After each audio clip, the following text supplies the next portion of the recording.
I sit at the kitchen table. Morning light slips through the curtains like it's trying not to disturb me. There's a cup of coffee to my right. The envelope is to my left. I haven't opened it. I didn't wake up today planning to look at my bank statement. It just arrived. I stare at it for a moment longer than necessary. Nothing good ever comes in an envelope this quiet. I tap it gently with one finger, like it might flinch. It doesn't say, "Well, congratulations." It doesn't say good news. It just says my name very confidently. I squint at it. When an envelope knows exactly who you are, that's when you start feeling judged. I pick it up and weigh it in my hand. It's heavier than it needs to be. Paper only gets this confident when it contains numbers. I set it back down and reach for my coffee. At Buttersan, you learn something important. Some things are better opened after coffee. I take a slow sip. No one should face numbers without caffeine. Another sip, slightly longer this time. I briefly considered making a second cup, but then I realized if I keep making coffee, the bank statement wins. I straighten the envelope, line it up with the edge of the table, adjust it again. You ever notice how official mail doesn't rush you? It just sits there, patient, like it knows you'll come around eventually. I exhale and finally open it, carefully, respectfully. Oh, then that's a lot of paper. I pull out one page, then another. And when I was younger, a bank statement was one page. I nod to myself. One page meant honesty. I look at the small stack now resting in my hands. This feels like a mystery novel. I flip to the first page. There's a summary. That sounds friendly. I scan it. Summaries are never friendly. Lane, they're like when someone says, long story short. It's never short. I lean back in the chair. I remember balancing a checkbook pause with a pen. A small smile sneaks in. You wrote things down. You added them up. If something didn't match, you blamed your handwriting. I nod, and it was usually the handwriting.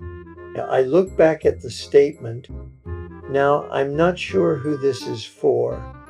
I adjust my glasses and squint. There are codes, reference numbers, transaction IDs. I don't remember buying a transaction ID. I keep reading deposits. I recognize those. A slow nod. That's my pension. That's the interest they send me, like a polite apology. Redindals. Mostly me. I trace the lines with my finger. Groceries, pharmacy, hardware store. I don't remember going to the hardware store, I think. Oh, that was the bird feeder incident. I nod firmly. Worth it. I continue. Die, exhale slowly. At this point, your heart does a little check-in. You wonder if you missed something.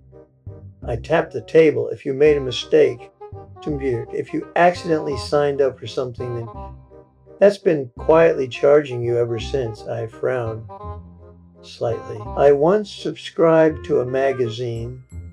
I'm not convinced it ever stopped. I look back at the numbers. At Buttersan, panic feels different. It's quieter, but heavier. I place a hand on the table. It doesn't run around shouting. It just sits down next to you. I glance at the statement again, and it whispers, "Are you sure about this?" I take a slow breath. So I stopped. I pushed the papers away. I slide them a few inches across the table. I reminded myself, numbers don't decide who I am. Bind. They don't know I make a decent omelet. I nod. They don't know I survived disco. A beat. They definitely don't know about the bird feeder. I sit up straighter. This isn't a character judgment. This is arithmetic. I pull the papers back toward me, and arithmetic can be questioned. I reach for a small notepad and a pen. Here's what I did. I wrote down 3 questions. I write carefully, what is this fee? I nod at Basharsan. You don't yell at the bank. You call them politely. I mime holding a phone. You say, good morning. I was reviewing my statement, and I'm curious. Did I nod? Curious sounds better than confused, and much better than outraged. My solution is simple. Don't panic. Ask questions. And remember, money is a tool, not a verdict. And I folds the statement. And today, I'm done reading